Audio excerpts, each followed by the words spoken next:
తెలంగాణలో పురపోరు ఓట్ల లెక్కింపు అయితే ప్రారంభమైపోయింది. ఉదయం 8 గంటలకే కౌంటింగ్ సెంటర్ల వద్ద రాజకీయ నేతలు, కార్యకర్తలు, అభ్యర్థులు ఆసక్తిగా చేరుకున్నారు. మొత్తం 12,993 మంది అభ్యర్థుల భవిత్యం నేడు తేలనుంది. 136 కేంద్రాల్లో మొదట పోస్టల్ బ్యాలెట్ ఓట్ల లెక్కింపు చేపట్టారు. అనంతరం సాధారణ ఓట్ల లెక్కింపు కొనసాగనుంది. పరిస్థితులను బట్టి 3 నుంచి 8 రౌండ్లలో ఫలితాలు వెలువడే అవకాశం ఉంది. ఈ ఫలితాలు కేవలం స్థానిక ప్రతినిధులను ఎన్నుకోవడమే కాదు, ఇక పట్టణ పాలనపై ప్రజల తీర్పు కూడా. అధికారికి ఇది పనితీరు పరీక్ష అయితే ప్రతిపక్షాలకు ఇది ప్రజల్లో నమ్మకం సాధించే అవకాశం ఉంది. ఇదే అంశానికి సంబంధించి మరింత సమాచారం మా సీనియర్ కరెస్పాండెంట్ కృష్ణహరి లైవ్ అందించేందుకు సిద్ధంగా ఉన్నారు. చెప్పండి కృష్ణహరి, మరి ఉదయం నుంచి అయితే 8 గంటల నుంచి అయితే మున్సిపల్ ఎన్నికలకు సంబంధించి ఓటింగ్ అయితే ప్రారంభం అయిపోయింది కాబట్టి మరి అక్కడ పరిస్థితి ఎలా ఉంది? మరి పోస్టల్ బ్యాలెట్ కి సంబంధించింది డీటెయిల్స్ ఏంటి? ఎస్, మీరు చెప్పినట్టు ఉదయం 8 గంటల నుంచే ఈ కౌంటింగ్ సరళి ప్రారంభమైన సందర్భం కనిపిస్తోంది. మొత్తం 12,993 మంది అభ్యర్థుల భవితవ్యం మధ్యాహ్నంలోపు తేలే అవకాశం ఉంది. ఇదే అంశం పట్ల ఇటు రాజకీయ వర్గాలు కానీ తెలంగాణ ప్రజానీకంలో కానీ ఒక రకమైన ఉత్కంఠ కూడా నెలకొన్న పరిస్థితి కనిపిస్తోంది. ఎందుకంటే మున్సిపల్ ఎన్నికలు ఒక రకంగా ఆధిపత్య పోరుకి చిహ్నంగా ఉంటాయి, ఎవరిది పై చేయి ఉంటుంది అనే కోణంలో ఈసారి మాత్రం ఒక పక్క బీజేపీ, బీఆర్ఎస్, కాంగ్రెస్ పార్టీ, అధికార కాంగ్రెస్ పార్టీ త్రిముఖ పోటీ ఉందని ముఖ్యమంత్రి స్వయంగా చెప్పిన పరిస్థితి. ఈ నేపథ్యంలో ఈరోజు జరుగుతున్న ఈ ఫలితాల పరంపర ఒక రకమైన తెలంగాణ ప్రజల్లో ఆసక్తిని రేపుతున్న పరిస్థితి కనిపిస్తోంది. ఎవరిది పై చేయి ఉంటుంది, ఎవరు ఆధిపత్యం చూపిస్తారు, ప్రజా సంక్షేమ కార్యక్రమాల అభివృద్ధిలో గత ప్రభుత్వం ముందుంటుందా, ప్రస్తుత కాంగ్రెస్ ప్రభుత్వం ప్రజల నుంచి ఆమోదయోగ్యంగా ముందుకు వెళ్తుందా అనే అంశం తేలనుంది. కాబట్టి ఈరోజు ఉదయం నుంచి కూడా ఒక రకమైన ఆసక్తికర పరిణామాలు చోటు చేసుకున్నాయి. 5 నుంచి 10 రౌండ్ల లోపు మెజారిటీ వచ్చే అవకాశం అయితే స్పష్టంగా కనిపిస్తుంది. అధికార పార్టీకి ఎన్ని మున్సిపాలిటీస్ వస్తాయి, ఎన్ని కార్పొరేషన్లు వస్తాయి, ఇక గత 10 ఏళ్లు పరిపాలించిన బీఆర్ఎస్ పార్టీకి ఎన్ని మున్సిపాలిటీల్లో విజయం సాధిస్తుంది, ఇక కేంద్రంలో అధికారంలో గత అప్రతిహతంగా ముందుకెళ్తున్న భారతీయ జనతా పార్టీకి ఇక్కడ లోకల్గా ప్రజలు ఏ విధమైన అండదండలు ఇస్తారు, ఏ విధమైన ఆదరణ అందిస్తారు అనేది కూడా తేలనుంది. సో ఇవన్నీ పరిణామాల నేపథ్యంలో ఒక రకంగా ఈరోజు జరుగుతున్న కొద్దిసేపు క్రితం మొదలైన ఓట్ల లెక్కింపు ప్రక్రియ ఉత్కంఠగా మారిన పరిస్థితి కనిపిస్తోంది. ఇక బ్యాలెట్ ఓట్ల లెక్కింపులో యాజ్ యూజువల్గా కాంగ్రెస్ పార్టీ ముందంజలో ఉంది. ఏ మున్సిపాలిటీ చూసుకున్నా సరే కాంగ్రెస్ పార్టీ ముందంజలో ఉంది. ఒక్క నార్త్ తెలంగాణలో మాత్రం కొంచెం కాంగ్రెస్ పార్టీ, అధికార కాంగ్రెస్ పార్టీ వెనుకబడింది. అక్కడ కరీంనగర్ జిల్లాలో ఎస్పెషల్గా బీఆర్ఎస్ పార్టీ ముందున్న పరిస్థితి కనిపిస్తోంది. అట్లాగే ఇటు నిజామాబాద్ కానీ ఆదిలాబాద్ కానీ అక్కడ కూడా భారతీయ జనతా పార్టీకి ఎడ్జ్ కనిపిస్తోంది. చూడాలి, ఇప్పుడే బ్యాలెట్ ఎన్నికల కౌంటింగ్ కాబట్టి అసలు ఇది బ్యాలెట్ ఎన్నిక కాబట్టి ఓట్ల లెక్కింపు ప్రక్రియ పూర్తి స్థాయిలో మొదలైన తర్వాత 5 నుంచి 10 రౌండ్ల తర్వాత ఏ పార్టీకి స్పష్టమైన మెజారిటీ వచ్చేదనేది ఒక క్లారిటీ వచ్చే అవకాశం ఉంది. మరి ప్రస్తుతం అయితే మరి కౌంటింగ్ దగ్గర అయితే మరి ఎలాంటి భద్రత ఏర్పాటు చేశారు? ఎస్, కౌంటింగ్ కేంద్రాల వద్ద 3 అంచెల భద్రత ఏర్పాటు చేసింది తెలంగాణ పోలీస్ అని చెప్పుకోవచ్చు. ఎవరిని కూడా లోపలికి అనుమతించకూడదు, సరైన గుర్తింపు కార్డు లేకుండా ఎవరిని కూడా లోపలికి అనుమతించకుండా ఏర్పాటు చేశారు. ఇక 144 సెక్షన్ కూడా పెట్టిన పరిస్థితి. 4-5 వ్యక్తులు ఒకే చోట గుమ్మిగూడడం ఇలాంటి పరిస్థితులన్నీ కూడా అక్కడ నిషేధించారు. నిషేధాజ్ఞలు కూడా అమల్లో ఉన్నాయి. మనం చూసాం పోలింగ్ సందర్భంగా ఉత్కంఠ పరిస్థితులు, ఒక పక్క మక్తల్, ఒక పక్క సంగారెడ్డి, ఒక పక్క జగిత్యాల, ఖమ్మంలో కూడా ఇలాంటి కొన్ని చెదురుమదురు సంఘటనలు జరిగాయి. సో అలాంటి పరిస్థితులు పునరావృతం కాకుండా ఉండాలంటే ఈరోజు ఈ పోలింగ్ స్టేషన్ల వద్ద కానీ ఈ కౌంటింగ్ సెంటర్ల వద్ద కానీ ఖచ్చితంగా 3 అంచెల భద్రతనైతే పోలీసులు ఏర్పాటు చేశారు. ప్రశాంత వాతావరణంలో ఈ ఓట్ల లెక్కింపు ఉండాలి. గంటకి రిజల్ట్స్ అనేది బయటికి ఇవ్వాల్సి ఉంటుంది. ఈవీఎం మిషన్లు కాదు కాబట్టి బ్యాలెట్ కౌంటింగ్ కాబట్టి కాస్త టైం తీసుకుంటుంది. సాయంత్రం 4 గంటల్లోపు పూర్తి స్థాయి ఫలితాలు వచ్చే అవకాశం ఉంది. ఈలోపు మెజారిటీ మాత్రం గంటకి చెప్పే అవకాశం ఉంటుంది కాబట్టి ఈ కౌంటింగ్ పట్ల కూడా ఆసక్తి నెలకొంది. మరి ప్రస్తుతం అయితే పోస్టల్ బ్యాలెట్ కి సంబంధించి మరి ఎలా ఉంది మరి అక్కడ పరిస్థితి? పోస్టల్ బ్యాలెట్లో సహజంగా ఇంతకుముందు చెప్పుకున్నాం, అధికార కాంగ్రెస్ పార్టీకి ఎడ్జ్ కనిపిస్తోంది.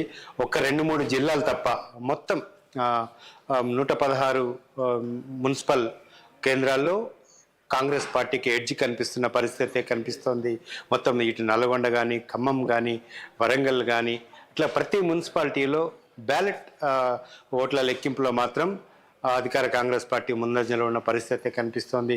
సహజంగా బ్యాలెట్ ఓట్ల లెక్కింపులో అధికారంలో ఉన్న పార్టీకి ఎడ్జి ఉంటుంది. యాజ్ యూజువల్గా కాంగ్రెస్ పార్టీ కూడా గత 2 సంవత్సరాలుగా చేస్తున్న అభివృద్ధి పనులు కానీ, సంక్షేమ కార్యక్రమాలు కానీ ముఖ్యమంత్రి స్వయంగా క్షేత్రస్థాయిలో పర్యటించారు. ఆ తర్వాత ఏ విధంగా చేయబోతున్నాం అనే అన్ని కోణాల్లో కూడా గత బీఆర్ఎస్ పార్టీ ఏం చేసింది, అట్లాగే కేంద్రం నుంచి రావాల్సిన నిధులు వచ్చాయా, కేంద్ర ప్రభుత్వం తెలంగాణ పట్ల ఎలా వ్యవహరిస్తుంది నిధుల విషయంలో, ఇవన్నీ కూడా ముఖ్యమంత్రి ఆయన ప్రచారంలో ఎన్నికల ప్రచారంలో చెప్పారు. కాబట్టి ఇవన్నిటి ప్రభావం ఉంటుంది. అంతేకాకుండా మీరు అడిగినట్టు బ్యాలెట్ ఓట్ల లెక్కింపులో ఏ పార్టీ ముందుందంటే ఖచ్చితంగా అధికార కాంగ్రెస్ పార్టీ ముందన్న సంకేతాలు వెలువడుతున్న పరిస్థితి కనిపిస్తుంది. ఒక 2-3 మున్సిపాలిటీలు తప్ప అన్ని మున్సిపాలిటీల్లో బ్యాలెట్ ఓట్ల లెక్కింపులో కాంగ్రెస్ పార్టీ ముందున్న పరిస్థితి. ఇక 7 కార్పొరేషన్లలో కూడా ఖచ్చితంగా కాంగ్రెస్ పార్టీ ముందంజలో ఉన్న పరిస్థితులు స్పష్టంగా కనిపిస్తున్నాయి. కృష్ణహరి, మరి ప్రస్తుతం మున్సిపల్ ఎలక్షన్స్లో మరి బీఆర్ఎస్ మరి హవా నడిచే అవకాశం ఉందా, లేకపోతే మరి కాంగ్రెస్ హవానే నడిచే అవకాశం కనిపిస్తుందా? ఖచ్చితంగా మనం చూస్తున్న పరిణామాలు కనుక మనం ఒక్కసారి దృష్టి కేంద్రీకరిస్తే అధికార కాంగ్రెస్ పార్టీ వైపే ప్రజలు ఉన్న పరిస్థితి కనిపిస్తోంది. సార్వత్రిక ఎన్నికల తర్వాత బీఆర్ఎస్ పార్టీ ఓడిపోయిన తర్వాత జరిగిన 2 ఉప ఎన్నికల్లో కూడా, అంతకుముందు జరిగిన లోక్సభ ఎన్నికల్లో కూడా కాంగ్రెస్ పార్టీకి ఎడ్జ్ కనిపించింది స్పష్టంగా. అసలు ఘోరంగా లోక్సభ ఎన్నికల్లో బీఆర్ఎస్ పార్టీకి ప్రజలు ఏమాత్రం కూడా పరిగణలోకి తీసుకోలేదు. గత 10 ఏళ్ళుగా పరిపాలించిన బీఆర్ఎస్ పార్టీకి పార్లమెంట్ ఎన్నికల్లో ఒక్క సీటు కూడా రాని పరిస్థితి కనిపించింది. ఇక ఆ తర్వాత జరిగిన శాసనసభ ఉప ఎన్నికకి ఒక పక్క కంటోన్మెంట్ కానీ, ఇటు జూబ్లీహిల్స్ కానీ అక్కడ కూడా కాంగ్రెస్ పార్టీయే గెలుపొందిన పరిస్థితి. ఈ పరిణామాలన్నీ చూసుకుంటే గనక బీఆర్ఎస్ పార్టీ వెనుకబడే అవకాశమే కనిపిస్తుంది. మనం చూసాం, కేసీఆర్ 10 ఏళ్ళు తెలంగాణ రాష్ట్రాన్ని పరిపాలించిన కేసీఆర్, తెలంగాణ తొలి ముఖ్యమంత్రిగా చెప్పుకుంటున్న కేసీఆర్ పార్టీ ఎప్పుడైతే ఓడిపోయిందో అప్పటి నుంచి కూడా ప్రజాక్షేత్రంలోకి వచ్చిన దాఖలాలు ఎక్కడా లేవు. సో ఈ బరువు బాధ్యతలన్నీ కూడా కేటీఆర్ తన భుజాల మీద వేసుకొని నడిపిస్తున్న పరిస్థితులు ఎక్కడికి వెళ్ళినా కనిపిస్తున్నాయి. సో కేటీఆర్ ఈ విషయంలో విజయం సాధించారా, లేకపోతే కేటీఆర్కి ప్రజామోదం ఉందా, ప్రజలు ఆమోదిస్తున్నారా, ప్రజాదరణ ఉందా, ప్రజలు ఓన్ చేసుకుంటున్నారు కేటీఆర్ని అనే అంశం ఈ మున్సిపల్ ఎన్నికలు తేల్చనున్నాయి. ఈ మున్సిపల్ ఎన్నికల్లో బీఆర్ఎస్ పార్టీకి ఆశించిన మున్సిపల్ సీట్లు రాకపోతే కనుక నిజంగా కేటీఆర్ తన ఓటమిని ఒప్పుకోవాల్సిన పరిస్థితులు తలెత్తుతాయి. తర్వాత ఆ బాధ్యతలను ఎవరికైనా ఇస్తారా, లేదా కేటీఆర్ డైరెక్ట్గా రంగంలో దిగుతారా, ట్రబుల్ షూటర్గా పేరున్న హరీష్ రావు ఏమన్నా అదనంగా బాధ్యతలు మోస్తారా?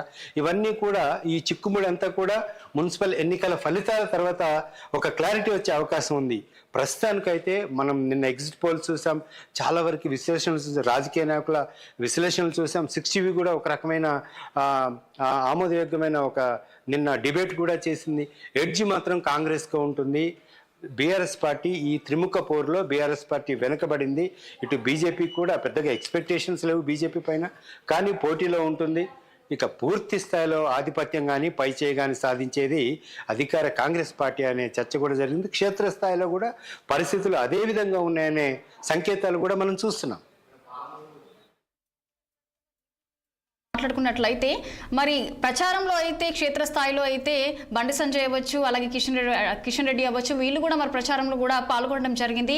మరి బీజేపీకి మరి సీట్ల వచ్చే అవకాశాలు ఏమైనా కనిపిస్తున్నాయా?